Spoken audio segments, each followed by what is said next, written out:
बिस्मिल्लाहिर्रहमानिर्रहीम। खैबर पख्तूनख्वा के वज़ीर आला सुहेल आफरीदी जो दावेदार थे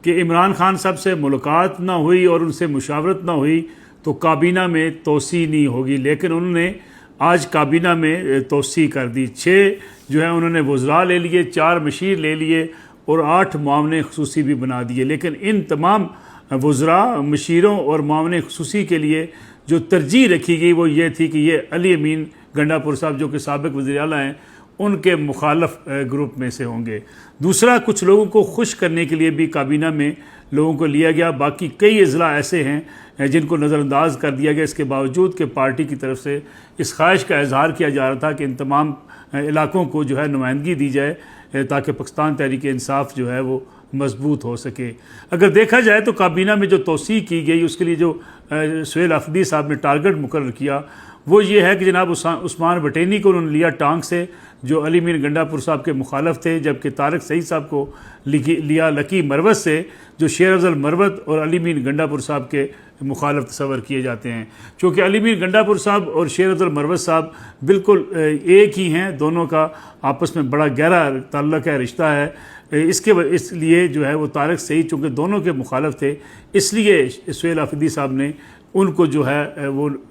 काबीना में लिया है। शकील खान जो हैं जिनको काबीना में शामिल किया गया, ये वो हैं जिनको अली मीन गंडापुर साहब ने करप्शन के इल्ज़ामात के तहत काबीना से निकाला था। और उस वक्त आपको याद होगा कि बैरिस्टर सैफ ने एक प्रेस रिलीज़ भी जारी की थी जिसमें कहा गया था कि इन पर करप्शन के इल्ज़ामात हैं, CNW के ये वज़ीर थे और इसलिए इनको निकाला जा रहा है। दूसरी तरफ आतिफ खान साहब को खुश करने के लिए तारिक आरियानी को ले लिया गया है, जबकि जुनैद अकबर साहब को खुश करने के लिए पीर मुसव्वर को लिया गया है। इसी तरीके से शाह फरमान साहब को खुश करने के लिए समीउल्लाह साहब को जो है वो स्पेशल असिस्टेंट बनाया गया है, जबकि नूरुल हक कादरी साहब जो है वो अदनान कादरी को लेने में कामयाब हो गए हैं, उनको काबीना में शामिल करवाने में। लेकिन आज जो हल्फ हुआ उस हल्फ के मौके पे वो मुल्क से चूँकि बाहर थे, इसलिए हल्फ बर्दारी की तकरीब में वो शरीक नहीं हो सके। डॉक्टर इसरार साहब जो मोहम्मद से MP हैं, उनके बारे में ये कहा जा रहा है कि वो ख़ास माली तौर पर मजबूत आदमी हैं, इसलिए जो है वो सुहेल आफरीदी साहब की नज़र करम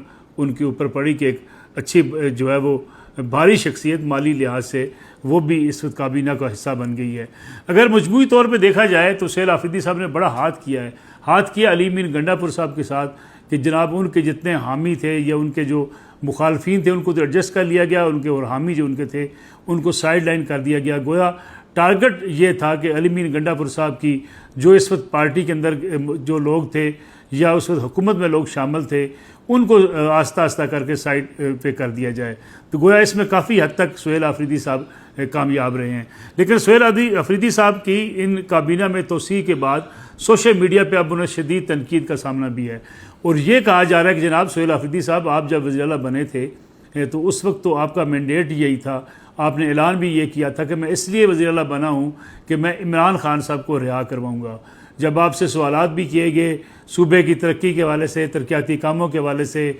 काबीना की तोसी के हवाले से, तो एक ही मौक़िफ़ आपका हुआ करता था कि जनाब काबीना की तोसी भी तब होगी जब इमरान खान साहब से मुलाकात होगी, उनसे मुशावरत होगी। उससे पहले आप दावा कर चुके थे कि जनाब बजट मंजूर करवाने के लिए इमरान खान साहब की जो है वो हमें सपोर्ट दरकार है, उनकी मुशावरत दरकार है। फिर बजट खैर क्या काबीना भी आपने तोसी कर दी और अब काबीना में तोसी के बाद से सोशल मीडिया पे जो PTI के डाई हार्ड कारकुन हैं वो शदीद तनकीद कर रहे हैं सुहेल आफरीदी साहब के ऊपर कि जनाब आप अपने वादों से हट चुके हैं और जो आपने खान साहब के लिए तहरीक चलानी थी वो तहरीक अब बिल्कुल कहीं नज़र नहीं आती। लेकिन आप काबीना में जो है इतने लोगों को शामिल करके गोया आप इक़्तिदार के मज़े लूटना शुरू हो गए हैं। PTI को बड़ा ये मसला है कि PTI की लीडरशिप अगर कोई ऐसा फ़ैसला करती है जो इमरान खान साहब के साथ जुड़ा नहीं होता तो उससे बड़ी तनकीद का सामना करना पड़ता है और इसी का जो है वो आज सुहेल आफरीदी साहब को सामना है और सुहेल आफरीदी साहब के ऊपर पार्टी के अपने लोग ही बड़ी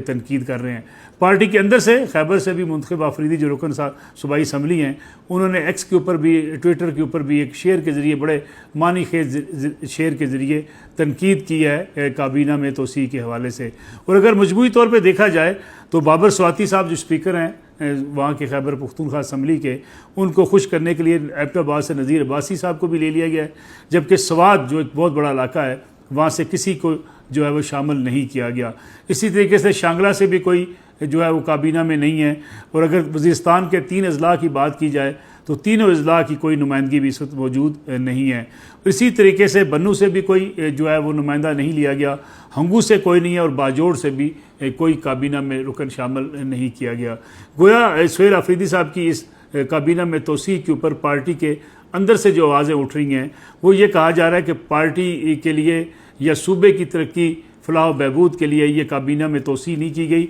बल्कि एक मखसूस सियासी एजेंडे के तहत जो कि साबिक वज़ीर आला हैं अली मीन गंडापुर साहब, उनको टारगेट करने के लिए और जो उनके हामी हैं उनको साइड लाइन करने के लिए ये काबीना में तोसी की गई है। अलबत्ता जो है अगर देखा जाए जिस तरीके से काबीना में तोसी हुई है तो उसके बाद पार्टी कारकुनों ने एक खासी कंपेन शुरू की हुई है सुहेल आफरीदी साहब के ऊपर, और वो तनकीद कर रहे हैं कि जनाब काबीना में तोसी करने की बजाय अब इमरान खान साहब की रिहाई के लिए किरदार अदा करते हैं। उनकी रिहाई के लिए आपने मूवमेंट चलाने की बात की थी, तहरीक चलाने की बात की थी, वो कहाँ खो गई? क्योंकि इससे पहले भी जो है वो सेनेट में कायदे हिज़्ब इख्तिलाफ जो है राजा नासिर अब्बास साहब और जो है आफरीदी जो उस वक्त अचकज़ई साहब है, महमूद खान अचकज़ई जो कौमी असम्बली में कायदे इख्तिलाफ हैं, उनके ऊपर भी बड़ी तनकीद हो रही है कि जनाब ये ओहदे लेकर बैठ गए हैं और ये महज असम्बली के अंदर तकरीर कर देते हैं, लेकिन इनको पार्टी ने ये दोनों ओहदे इसलिए दिए गए थे कि वो इमरान खान साहब की रिहाई के लिए कोई बड़ा किरदार अदा करेंगे। दूसरी तरफ अगर देखा जाए तो पाकिस्तान तहरीक इंसाफ को 2 अहम जगहों पर इंतखाबात होने जा रहे हैं। एक तो है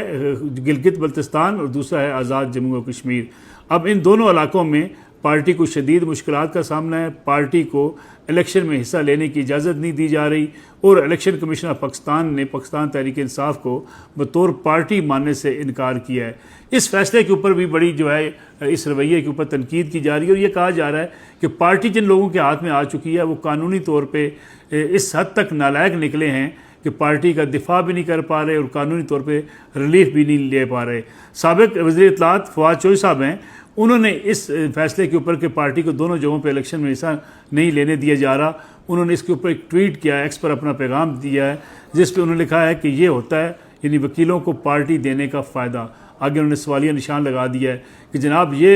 पार्टी आपने वकला के हवाले की थी और उस वक्त पार्टी वकला के हवाले इसलिए की गई थी कि वकला डट जाएंगे, वकला कानूनी जंग लड़ेंगे, पार्टी को बचाएंगे, इमरान खान साहब को रिहा करवाएंगे, उनके केसेस ख़त्म करवाएंगे। और शुरू से ही फवाद चौधरी साहब वकला के ऊपर शदीद तनकीद करते चले आ रहे हैं और वो ये कहते हैं कि जनाब बैरिस्टर गौर हों या सलमान अकरम राजा हों, इनको पार्टी ओहदे तो दे दिए गए लेकिन ना इमरान खान साहब के लिए ये कोई रिलीफ ले सके हैं, ना पार्टी को बचा सके हैं और ना पार्टी के ऊपर जो मुश्किल कानूनी जो है लिहाज से मुश्किलात हैं उसमें से कोई रास्ता निकाल सके हैं। तो गोया इन हालात में जो है वो पाकिस्तान तहरीक इंसाफ के लिए मुश्किलात पैदा करने वाले ये वकला ही हैं। एक खबर और आज बड़ी जो है वो फैली हुई है जिसके बारे में ये कहा जा रहा है कि गिलगित बल्तिस्तान और आज़ाद जम्मू कश्मीर के इलेक्शन के बाद इसकी मुतनाज़ हैसियत तक जो है इसको कोई सूबाई दर्जा दिया जा रहा है जिसमें कोई सदाकत नहीं है। ये एक सोशल मीडिया के ऊपर एक कंपेन चलाई जा रही है जो बिल्कुल फेक न्यूज़ है। कोई ऐसी सोच कहीं पाई नहीं जाती, ना कोई ऐसी कहीं जो है वो बातचीत जारी है, ना ही कोई ऐसी मुशावरत है और ना ही कोई ऐसा फ़ैसला है कि इन दोनों इलाकों को सूबाई जो है एक दर्जा दे दिया जाए। लेकिन इन इलाकों में जो इंतखाबात हैं वो तहरीक इंसाफ के लिए एक बड़ा मसला और मुश्किलात का बायस ज़रूर बने हुए हैं कि पार्टी के लिए खासी मुश्किलात हैं और लग ये रहा है कि दोनों जगहों पे गिलगित बल्तिस्तान में और आज़ाद जम्मू कश्मीर में पाकिस्तान तहरीक इंसाफ सियासी मैदान में जो है अपनी इन मुश्किलात की वजह से अपना वजूद कायम रखने में या इलेक्शन जीतने में कामयाब होती हुई नज़र नहीं आती है।